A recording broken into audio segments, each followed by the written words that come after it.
Well, hello everybody, and welcome to today's webinar, Trauma-Informed Teaching. Today's webinar is generously sponsored by Essential Education, and today we have Dan Griffith, who's going to say a few words. Dan? Thank you so much. Appreciate that. It's always an honor to be able to support COABE in the delivery of these wonderful professional development webinars that they've put together, especially in the last year or so, and given us the opportunity as an educational publisher to sponsor them and to have a few minutes to talk to all of you. This one, of course, it's funny because they send us a list of ones that are upcoming, and we look at them and try to pick ones that, are in line with our corporate mission and the things that we want to accomplish as a company. And this one jumped out. My wife is a counselor who's specializes in trauma cases and helping people who have been through trauma. And so, it was a natural one for us to pick. But as a company, I think, we are dedicated to trying to help people reach their fullest potential. And through our different programs, we've tried to put together a learning environment that creates really an all-in-one solution. It uses adaptive learning technology to make sure that the students are learning really what they need and not having to go through things that they already know or things that are kind of irrelevant to what they're trying to accomplish. We can do that by combining great instruction with engaging practice and contextualized practice, and pull that all together in a way that help adult learners move forward quickly and effectively, stay engaged and retained in the program.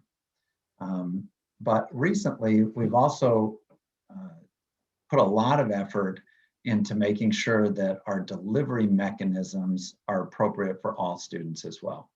And so, as I said, everything is adaptive to really try to define the clearest pathway for students. Everything is accessible.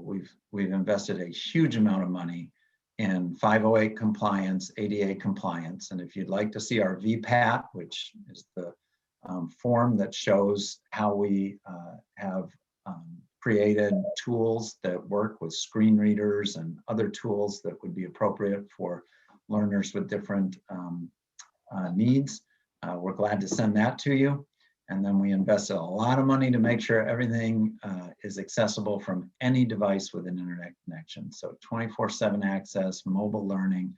You can use it on phones, tablets, any other tool. We know a lot of our students out there are sharing computers maybe with their kids who have to be on a computer for their school. And so adults need to have maybe a tool that would work right on a cell phone. And we've put a lot of money into making that happen. So if you'd like any more information, you can always find us at info@essentialed.com.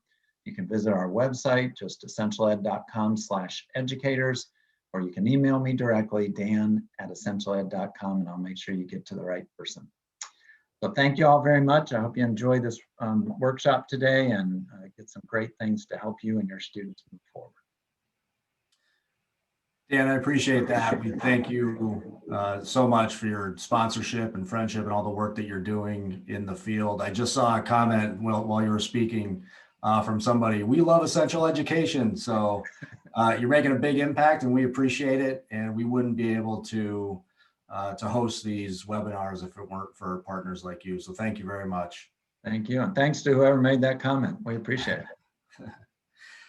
Okay, so our presenter today is Andrew Strelo. Andrew has taught adult education in some capacity since 2003 and serves as the current adult education director for Rankin County Adult Education, located in Brandon, Mississippi. Prior to working full-time with Rankin Adult Education, he worked for 15 years at Mississippi State Hospital.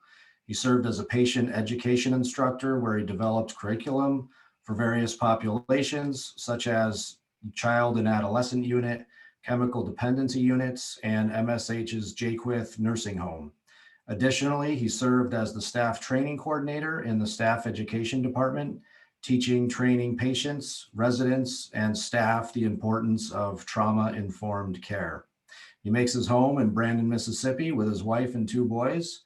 And I hope you all give a hearty hello in the chat box. Let us know where you're calling in from today. During the course of his presentation, if you have questions, please submit those in the Q&A box. And with that, I'll hand it over to Andrew. Thank you very much. All right. Thank you so much. I am glad to be here today. I'm excited about what we're going to be talking about, and I look forward to getting this information out to y'all. Just a couple of things as we go. Like you said, this is trauma-informed teaching, and it's kind of the subtitle there is, who am I really teaching? That's what we want to kind of think about as we go through this today. And I know he gave a little bit of my bio information there. I have to show pictures of my beautiful wife and my goofy kids, and let you know kind of where I am. I'll let you a little bit more about me, which is part of what this whole trauma-informed information is. As he mentioned before, I have a history in some form or fashion. I've been in adult education since 2003, and I've been with part-time with Rankin since 2004. But those first 15 years that I was in the workforce, I was at a state mental hospital, and Mississippi State Hospital is, at one time, it was the largest mental institution in the country, but it's since gotten smaller. But it's a large facility that served a lot of populations, and that's where I got into the staff training aspect of it and was able to learn about what trauma-informed care is.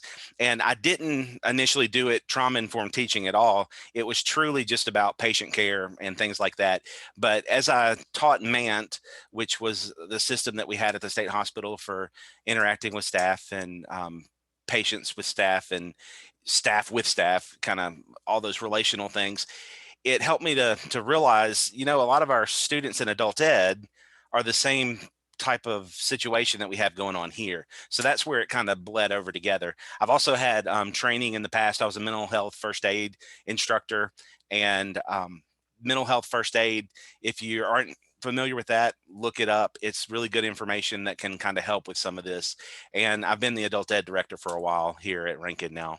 I say for a while, it seems like it's been a while. It was half of 2020, so that's like 6 years, I think. But we're going to do a little bit of a group activity. I know over a Zoom call with hundreds of participants, it's not really going to be a group activity.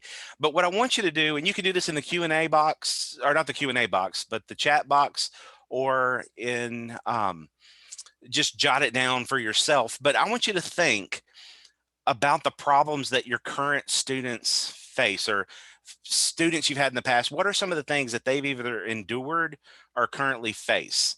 And what we're going to do, we're not going to like sit there and go item by item down this list, but in sharing it in the chat box, it's a good way for you to see some of the same problems you're facing, and some of the problems that your students are facing are some of the same situations that other teachers from around the country are running into, these same issues. And when I look at this, and I also think about the problems that students face, I don't really think of students. I think of Anthony and Leah and Francisco and the students that I saw in our classroom just this morning when I walked through and was talking with our teachers about some things.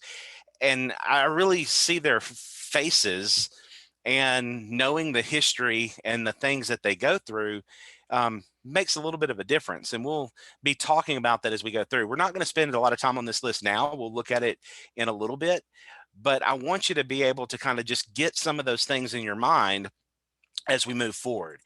This session is going to be in two different parts, and not a real long drawn out thing, but there's two key parts to this presentation. The first part is just learning about adverse childhood experiences. And if you're familiar with it already, it's going to be a little bit of a review, maybe a couple things you'll learn from it. If you're not familiar with it, hopefully this will open your eyes and you'll want to go find out more about it. That's one of the key things about this training today. I truly want it to be something that will help you learn how to better serve the people that you are, and really to educate you, the educator. I want this to be true professional development to help you develop professionally as a better instructor, administrator, assistant, whatever you might be in your program.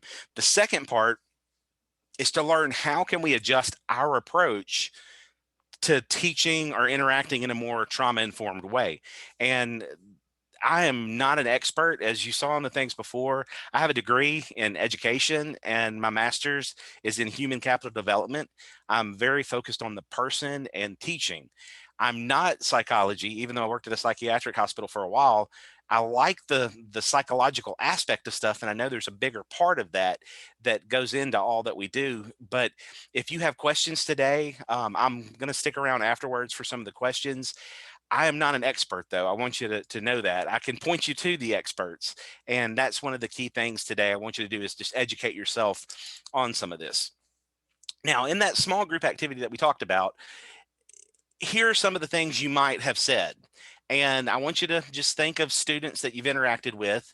And some of this may be things you've encountered yourself with a group as large as we have today. Um, Statistically, there's probably a lot of traumas that we have in our lives that we've all endured in one form or fashion. But let's look at some of the things on this list. Single parent homes, that's becoming more and more the norm now rather than dual parent homes, just a single parent. Or how many of your students, and this is before the age of 18, it can be after that, but again, kind of that age of 18 is what we're looking at here. How many have their own children, have low academic performance? Being the fact that they're in adult education, a lot of times that shows low academic performance. They were unable to complete high school, which is one of your first benchmarks of showing you have an education. I mean, you really don't get any other credential until high school, except maybe kindergarten or sixth grade graduation or something like that. But that's one of the first things that you reach that shows that you've done something academically. So a lot of times that kind of falls under that low academic performance, but a lot of the students that we serve also have learning disabilities or just performed poorly in school. How many have social problems, emotional problems, ADD or ADHD? It's more unusual now when I have a student come in without ADD or ADHD than comes in with, just in what we see. How many of you have students that get sick often, or they come from backgrounds they've been neglected or environments where they've been treated violently or witnessed violence to someone that they know? Or how many come in with not enough to eat or don't have clean clothes? A lot of this list, and as we go through this, you'll kind of see how I came across the ACE study and all that. But seeing this list, I'm like, okay, this is my class. I can look at each one of these and go, okay, I know that student, I know that student, I know that student, because this is very much a part of who we serve on the daily basis. So into part one, what is the ACE study? What is the adverse childhood experiences study? Kind of where did it come about? And where it came about, the origin story of it is pretty impressive to me because it kind of helps me better grasp how it came around and how much depth and breadth that it has.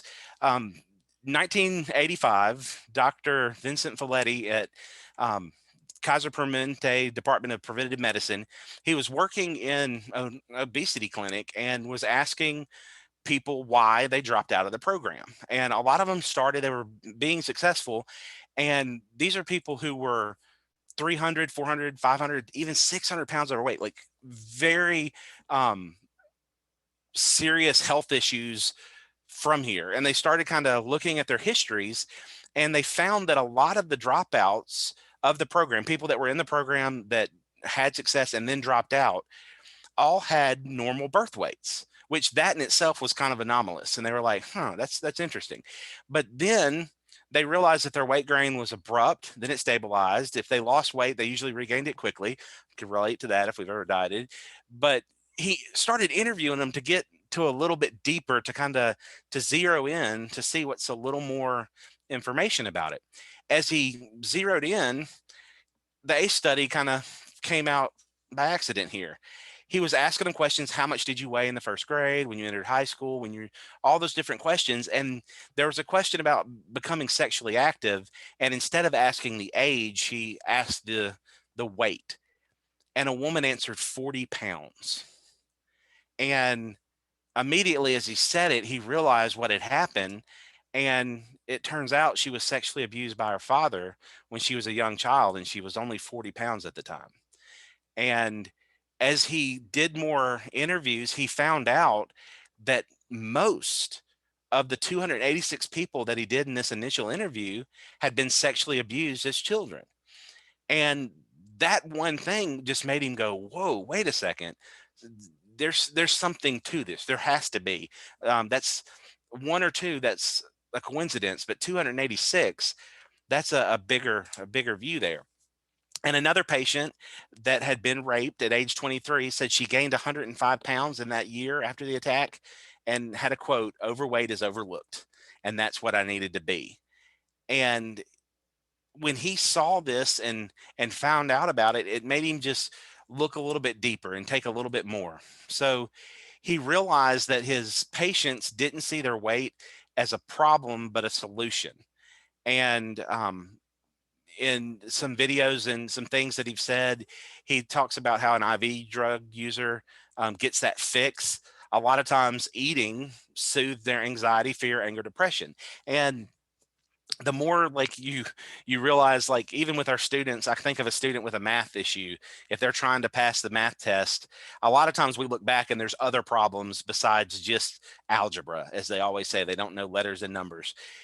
It's kind of the same thing here. They had that anxiety, fear, depression. What was causing that? Let's look further back to see what that issue was. And that's what Dr. Folletti was looking into here. And just solving that problem of being obese, like the quote from before, overweight is overlooked. And to the point of like being morbidly obese, where they could easily die, and the other health issues and the cost associated with that was huge. But that was better than the problem that they had gone through. So he looked a little bit more, and he wanted to find out more about that motivation for his patients. And he wanted to know the why in their lives. He wanted to figure out what made them up. And this is one of the things that I try to do as a teacher, and we'll talk more about this kind of at the end. I try to find out why, what's the motivation for my student. And I tell them a lot of times, if you're here because mom brought you here and you don't want to be here, but mom does, you're probably not going to be real successful unless you want to do this. So I try to help them see the importance of them doing it themselves, and we kind of work on that.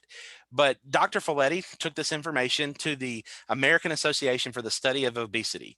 And when he took it to this training and a conference, he spoke, and one of the experts told him, "You are naive to believe your patients, that it was commonly understood by those more familiar with such matters that these patient statements are fabrications to provide a cover of the explanations for failed lives." That's a pretty quick slap in the face. And with Dr. Folletti, what he said with this, when that was said, he was like, I thought I had something here. And I tried to explain. And he said somebody kind of pulled him aside and talked to him and said, you know what, you need more people. You need to do more than just this study. So that's when at Kaiser Permanente, they did a test and a very deep questionnaire we'll get into in just a second, of about almost 18,000 patients, and found out a little bit more about this. But that statement that the expert blasted him with, um, does that sound familiar? If you just, like, we'll go back for a second. If you take out patient and put in student, you're naive to believe your students, that it was such commonly understood by those more familiar that these student statements are fabrications to provide a cover for their failed lives. I've heard that from people through my years of adult education. Students have excuses for everything. They're lazy. They don't try. They're so oppositional and defiant. They're wishy-washy. They have a different phone number each week. They can't remember anything from class to class. When I see those statements, it takes me kind of back to the ACE study and what people um, told him, and how he looked at it and went forward with it and got more information and to find out. So let's find out a little bit more about this ourselves. This slide here is the questionnaire. I know it's not the most graphic, and it's not real exciting to look at there. You can get this off the CDC's website under violence prevention. I have the link there on the side of the slide, but it's also on the resource page at the end of the slide presentation and the packets I think you'll be able to download.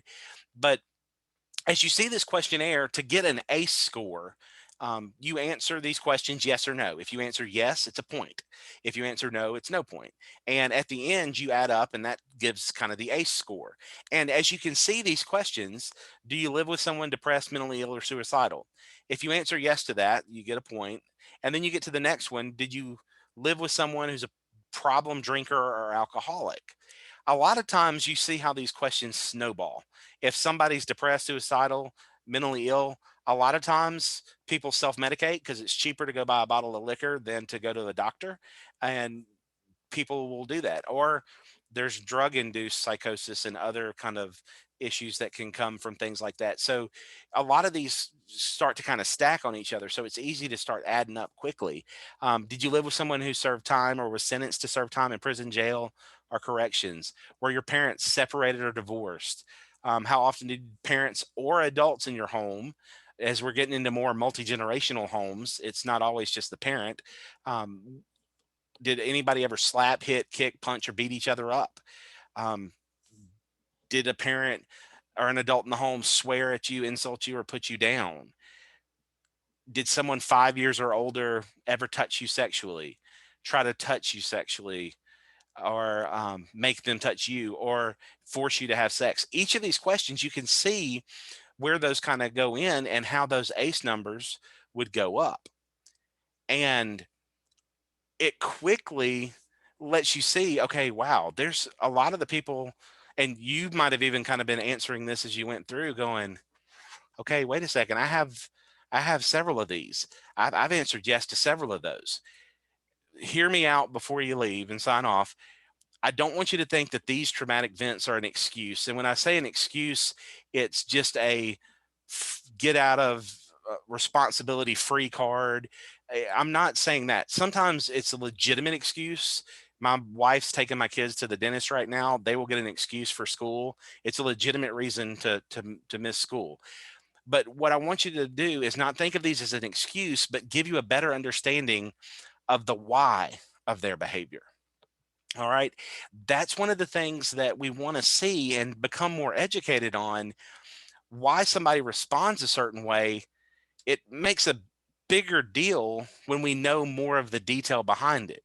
If somebody walked in while I was giving this, punched me in the face, and walked out, y'all would all be going, oh my goodness, what happened? But if that was somebody that I had done something to, and you went, oh yeah, you kind of deserve that, then you would be a little bit better with it happening than if just some random person came in and punched me in the face. So knowing the why gives a little bit better information, and we'll talk more about that as we go. Now, a lot of times as we're going through this, we start to look at it and go, well, you know what? Okay, that's those people. That's not us. That's not me. I'm not that way.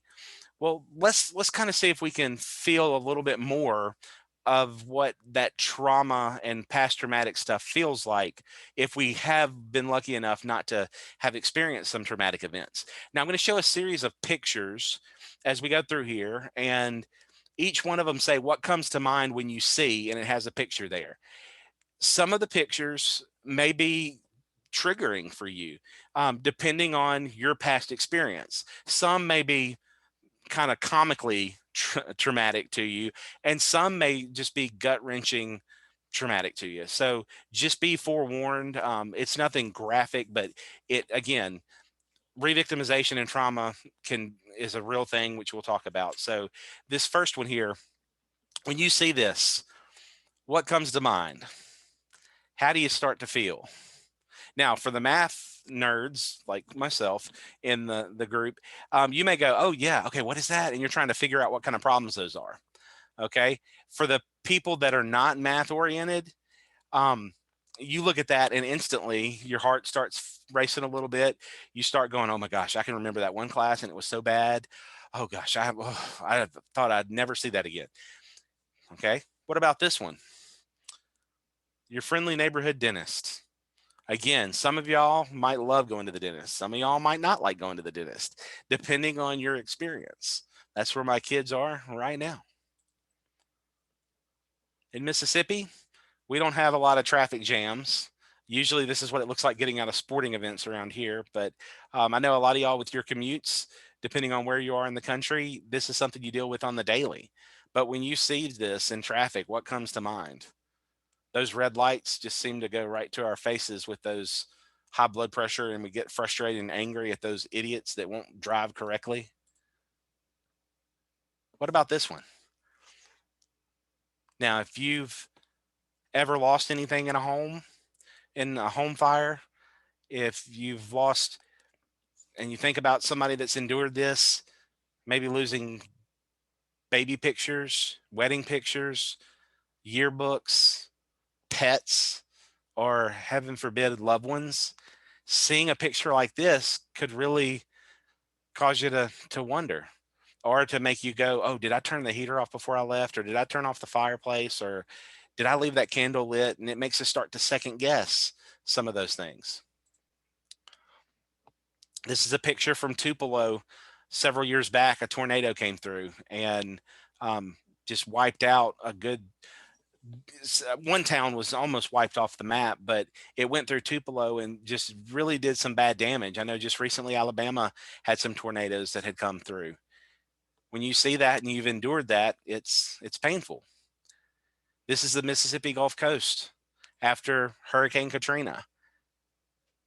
When you see those things, it just kind of takes your breath away. And especially if you've been there, it makes you go, wow, I remember what that street looked like when there were houses. I remember what it was like when I went through it. Witnessing violence or being a part of violence. If you've been in a robbery, where I used to work, I had several people that had been involved in robberies. They were either robbed, and a couple people had been kidnapped and held and abused. And when they see things like this, whether it's a TV show, a movie, somebody just joking and coming up behind them in class and saying something, it could be traumatizing. Or physical abuse. If they've been abused by someone or they've witnessed abuse to someone that they care about, it's the classic trope they use in movies all the time, a kid seeing his parents being abusive towards each other or to a sibling. And what's sad is that happens all too much. And what goes on behind closed doors, a lot of times people don't talk about. Or sexual abuse, forcible sexual acts and things like that that can occur, can be traumatic. Now, seeing these images that we just looked through makes you think back to times that you've experienced something similar. Now, hopefully you haven't experienced a lot of those, but when you went through that, how did you feel? Did you have that heart racing? Did you have tightness in your muscles? Did some of it make you sick to your stomach?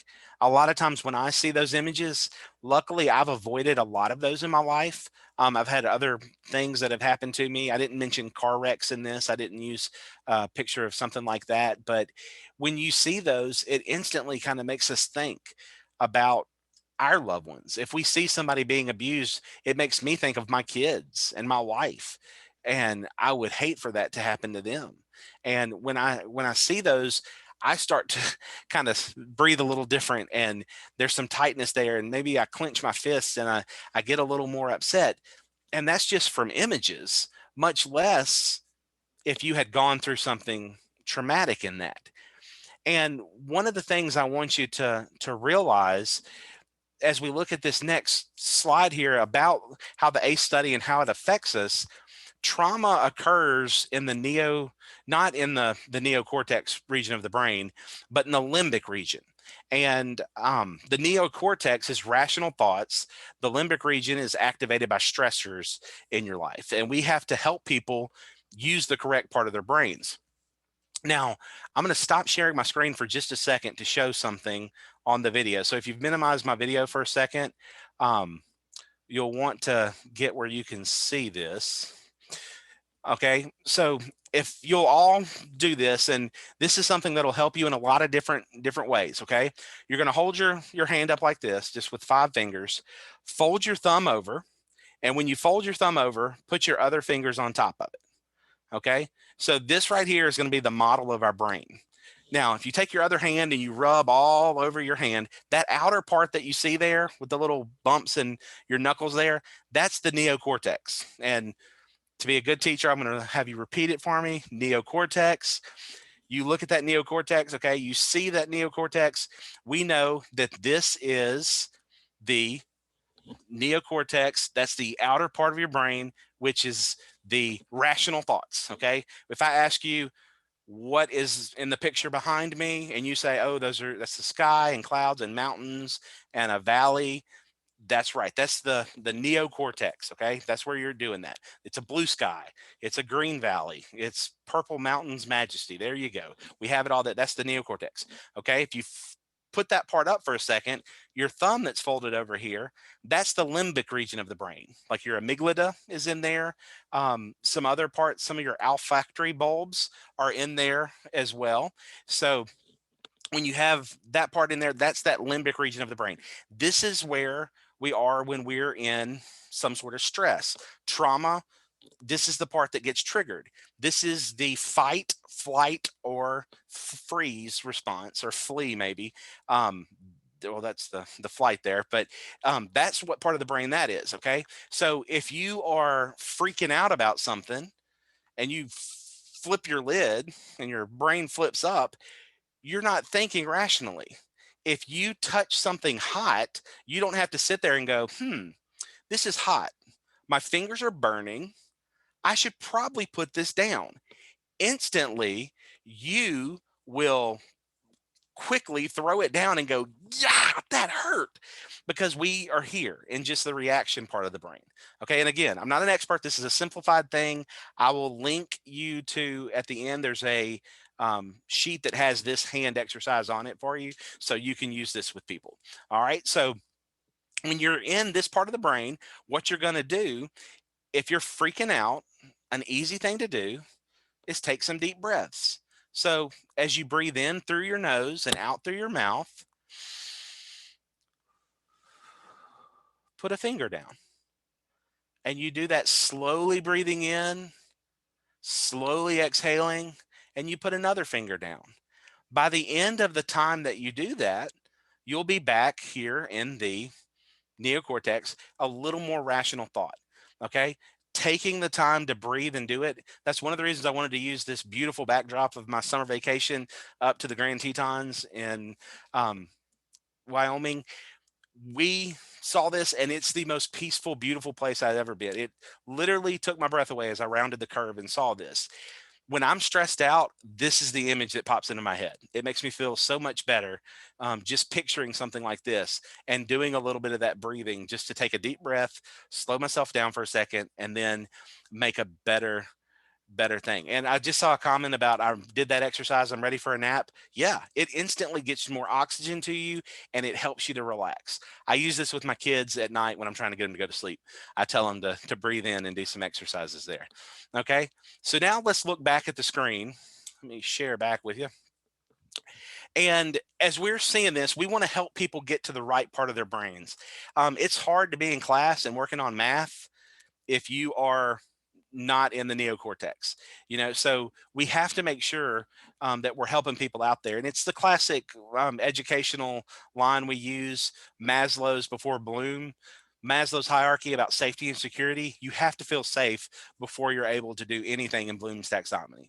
All right, you've got to make sure that we're doing that. Now, how I came across the ACE study was in MANT. That MANT was the system we used at the hospital. And this is straight from one of their things, because I saw this and instantly started thinking about the students that I serve.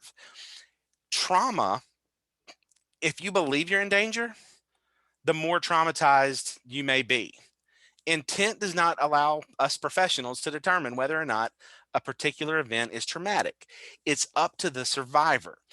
That's an important thing for us to think about. When I showed you those pictures, if you had been a survivor of one of those pictures, you have a different response than somebody that maybe hasn't gone through it. However you respond to that is not right or wrong. That's how you feel. So it's important for us to understand that it's up to the survivor there. So if somebody's gone through something, they feel like they've been upset, that's okay.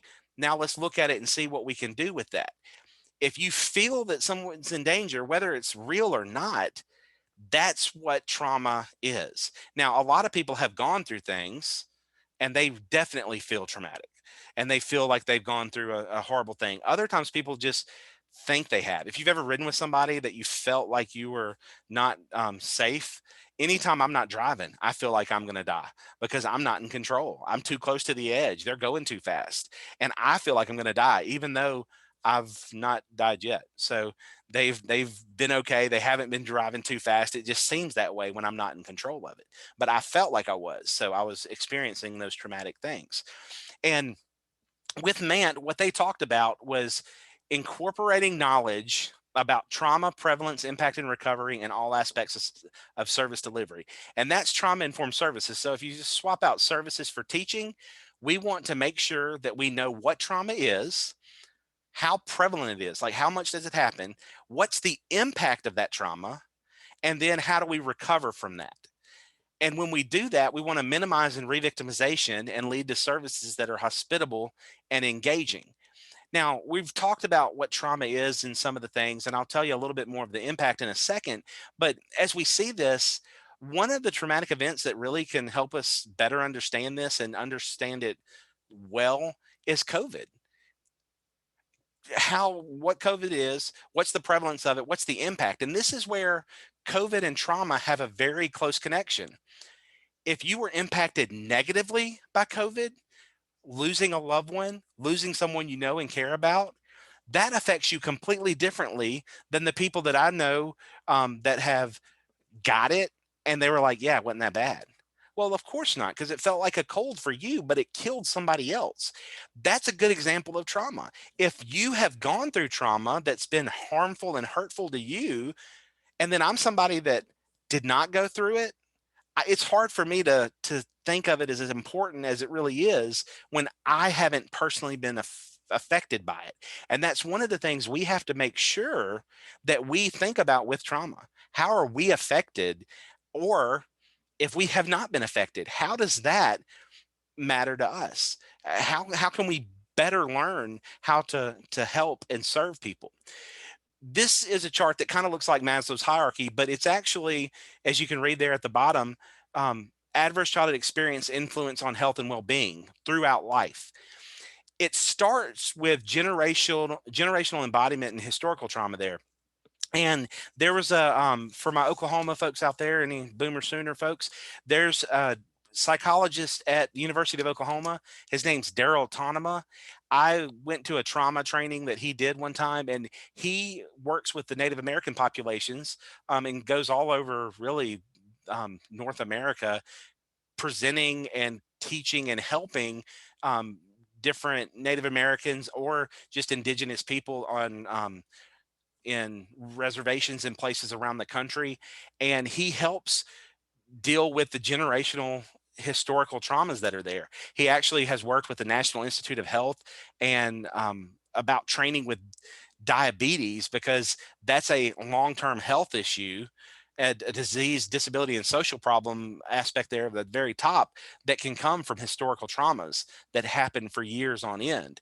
Another aspect of trauma here that happens, social conditions. If you think of where people are socially, Mississippi, we're a rural, predominantly poor state. We have a very poor counties in the area. We have some affluent areas as well and some middle of the road, but we have some areas especially in the Delta and just some of the rural pockets of the state that it's pitiful, some of the conditions that people are in. And it's when you're in that condition, that's the world, and it just takes a while and it takes something breaking that cycle to move up in a lot of those. Then we see those two things. Then we get into adverse childhood experience. from historical trauma to social conditionings, then you add in all those adverse childhood experiences we talk about.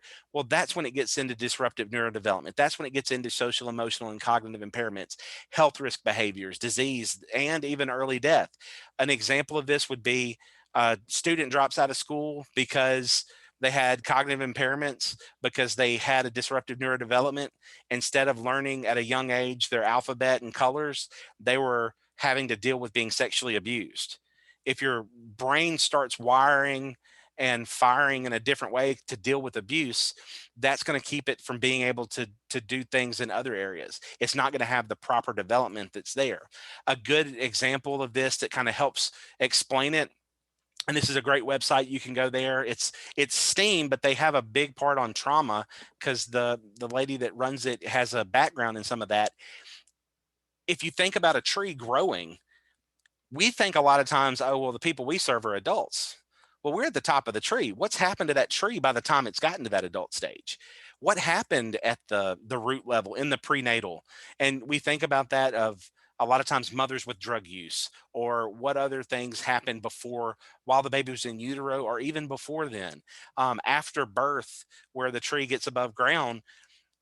Infancy, toddler, teenager, trees are pretty resilient when they're younger. If a tree gets blown over in the wind, you can put it back, you can adjust it and do things and be okay. And that's kind of how trauma is. A lot of times kids, thankfully, are resilient and they are able to overcome a lot of bad things. But sometimes if that tree gets bent over a certain way at a very young age, that's the way that tree grows for the rest of its life. And that's kind of how the brain works too. It can be adjusted, and there's therapies and there's counseling and things you can do to help make it through that, just how you can nurture a tree. But sometimes if a limb gets cut off, that limb's gone forever. And it's you have to kind of work to do some things with that. Um, that cycle of trauma, and this is a very simple slide. A lot of times people that are hurt abuse somebody, and people that abuse somebody they end up hurting somebody else. And you see this cycle of trauma, or you see somebody that we see it. I've had a couple students that were under 30 and they were grandparents because they got pregnant at 14, 15, and then they had kids at 14 or 15. And then there were great grandparents that were just another 14 or 15 years older. That's that kind of cycle of trauma. And a lot of times you see that same thing. And we see people not being able to break that cycle. And if we look back on that, the thing that kind of comes into the social network that's there, what historical backgrounds they have in some of that. And the brain actually has different developments. Like when we think about the tree, it's like, okay, well, a tree's like that. Here's a picture of a 3-year-old child, two different 3-year-old children. One's extremely neglected, one's not. The brighter the white, and that's more brain development and growth. The other one, there's those dark areas, or where there's just not brain development. And you can see just the size of the head is smaller. Another picture here shows a healthy brain, and a brain on the right was a Romanian orphan who was institutionalized shortly after birth. And it just shows the effect of extreme deprivation in infancy, and not getting some of that stuff changes the brain. Now, is that every case? No, but there are different effects that happen in the brain. The brain develops differently because of that. This slide here, I'm not going to spend much time on it. Please go to this YouTube page one day and watch this. He builds a bike. His name's Dustin Sandlin. He has a Smarter Everyday website. And I used to use this in training for trauma. It's a bicycle that when you turn it right, it goes left. When you turn it left, it goes right. If you think about that, and he's talking about how your brain knows how to ride a bike. Once you learn to ride a bike, you just know how to do it. But if you get on that bike that's backwards, you can't ride it because it goes against everything that your brain knows. That's the same thing that happens with trauma. When we serve people that have been traumatized, their brain is working and has literally kind of learned things in a different way than somebody that hasn't been traumatized. And it takes time and effort to relearn what to do. So, how can we teach in a more trauma informed way?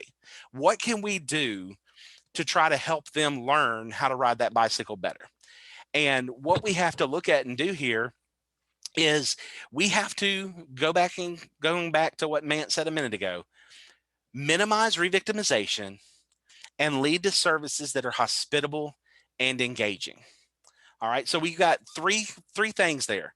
Minimize re-victimization and then lead to service that's hospitable and engaging. So what could be re-victimization?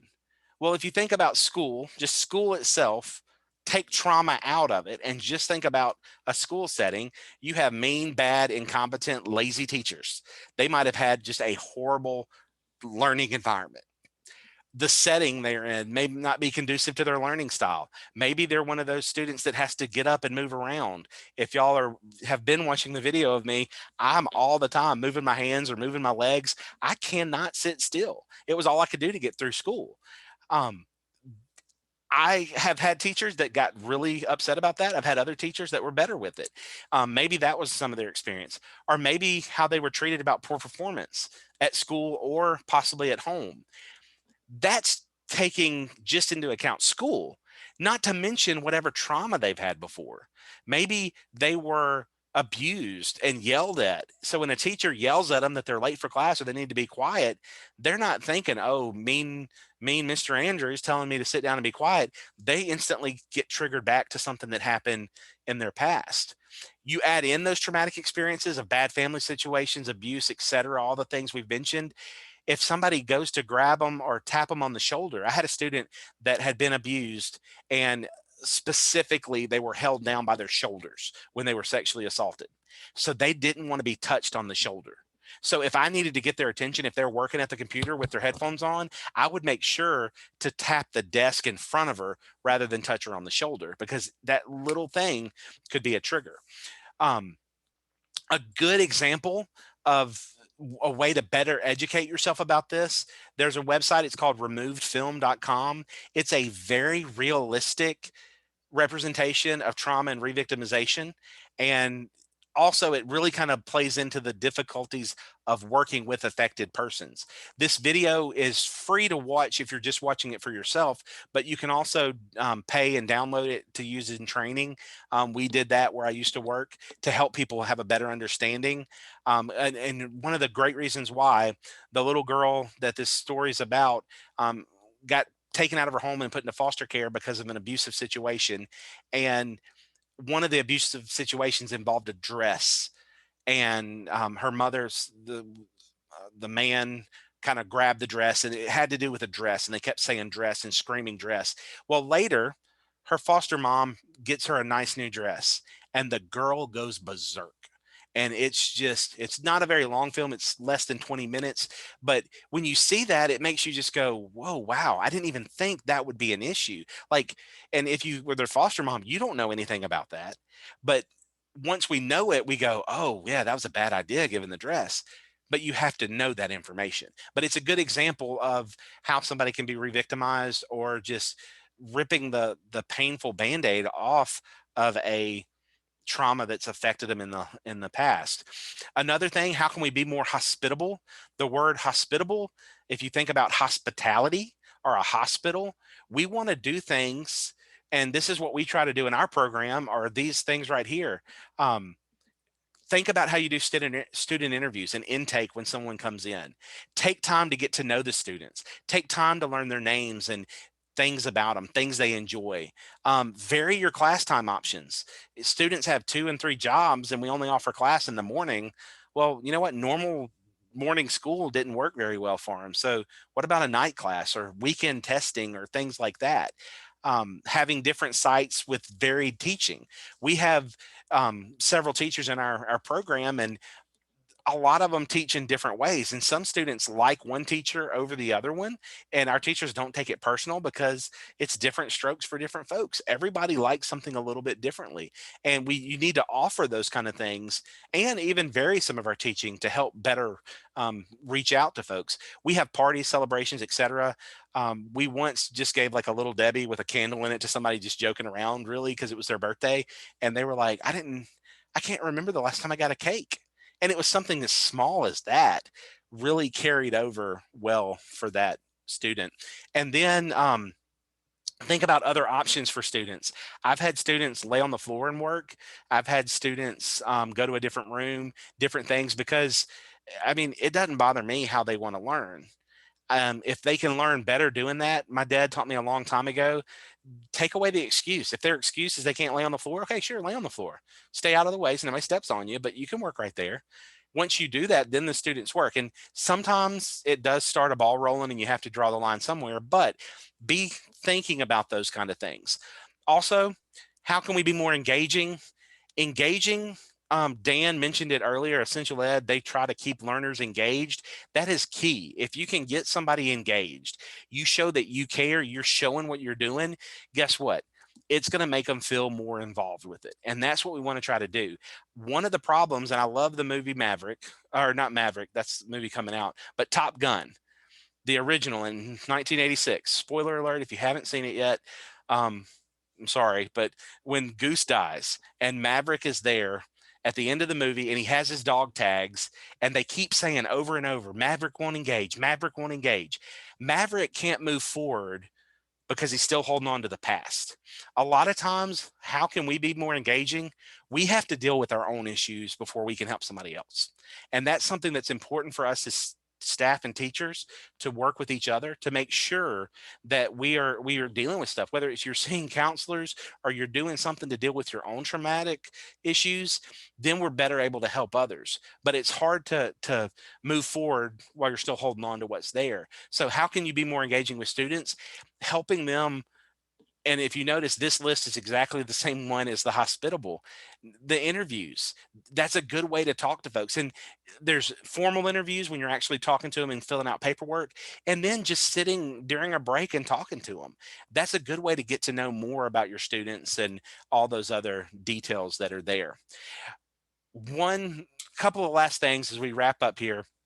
Rita Pierson, Every Child Needs a Champion. It is a TED Talk I have to watch every couple of days, or every couple of months, actually. And she talks in her talk about all the things that we're talking about. She has one quote: students don't well learn if they stink. If a student's worried about how they smell, they're not paying attention to what you're teaching them. If they are trying to think about where they're going to sleep tonight or what they might eat later, they're not going to be worried about what your presentation and you're talking about. Even now, y'all may be looking at the clock going, okay, I got something I got to be doing. You're not paying attention to me because you're already moved on to something else. We have to make sure we're meeting the needs of the people there. We have to look and see how can we help. And go watch this. It'll kind of revitalize you. One of the things that she does to make it more hospitable, a student misses 18 questions on a quiz and she puts a +2 and a smiley face. And the kid's like, isn't that an F? And she goes, yeah.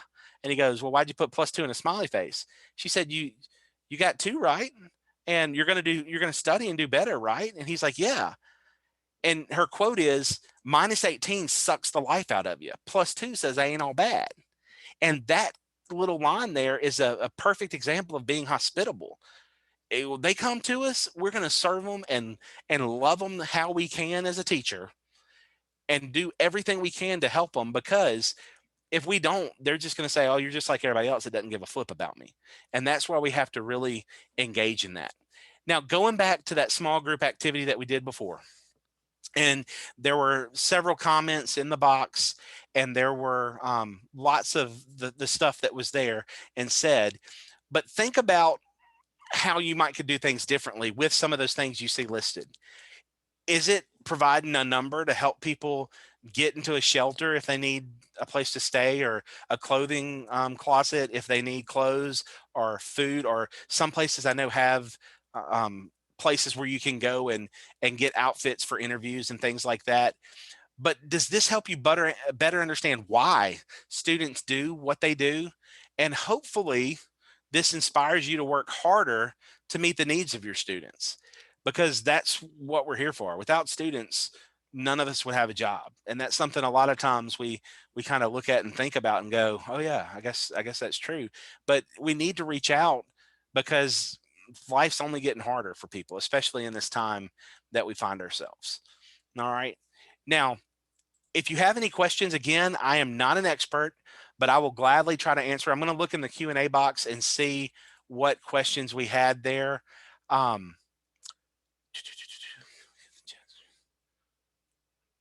I don't see any particular questions there.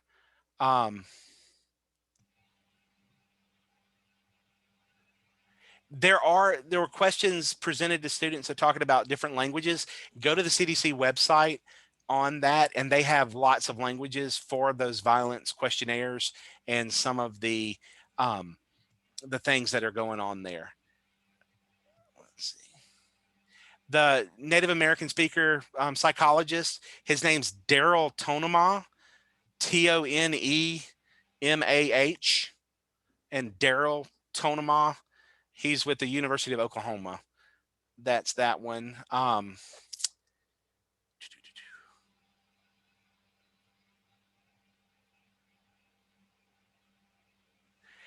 A few of the specifics. Somebody asked, what can a teacher do when a student's triggered? That's one of the toughest parts about this. One of the main things, it's amazing how resilient kids are, how they overcome it, and how understanding students are. We have a student that's very, does not act appropriate in class. And as they're going through and doing some of the things, it's very tough to have her in class. Even in some testing things we've had, like asking teachers if they wear one-piece or two-piece bathing suits, and it's just something. The teachers were mortified trying to help. The students were just kind of like, yeah, that happens. So what to do in that's something that researching and talking with the person. One of the things I did in mental health, we talked about wellness recovery action plans, and what those plans were when somebody's having a good day, you talk to them and say, okay, when something bad happens, how can I help you? Finding out some of those things ahead of time, because sometimes students will declare some of those things and let you know. Knowing on those days when they just kind of disclose that, talking to him and say, well, how could we best help with that? We have a student that has seizures, and that's what we did to help with that. I'll be more than glad. My information is on the last slide that I'm putting up right there. Feel free to email me or call.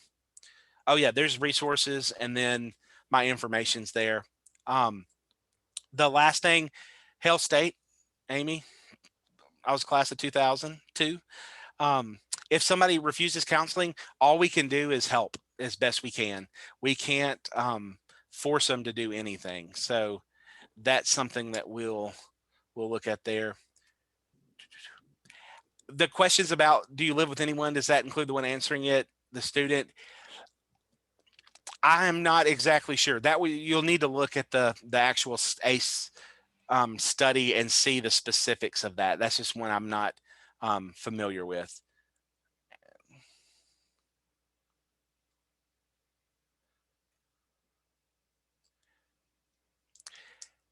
And I understand, Deborah, you were asking about more concrete ideas. A lot of this is the education on the front part. This training I used to do that was much longer. And a lot of this is really more of like trauma informed services 101. And I know that doesn't work for everybody. I know that that's something that, like, you're asking for some more concrete things. It really is very specific to your particular program, and some of the things there.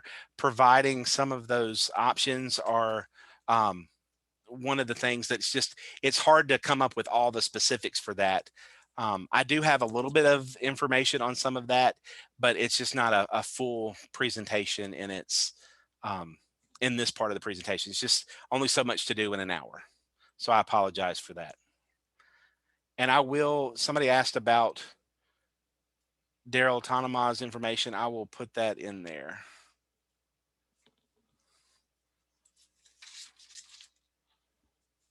And thank y'all so much again. I'm here if you have any questions. Just put those in the Q&A, because there's 900 messages in the other chat, so it's hard to get to all of those. Well, we're right up against the top of the hour, Andrew, and that was a fantastic presentation. A lot of great information, a lot of great comments in the chat box. Good question too. We appreciate it. I want to thank Essential Education again for their sponsorship of this. And I want to thank everybody for joining us today. I hope everybody has a great rest of the day and a great rest of the week. Andrew, thank you again, and have a great day, everybody. Thank you.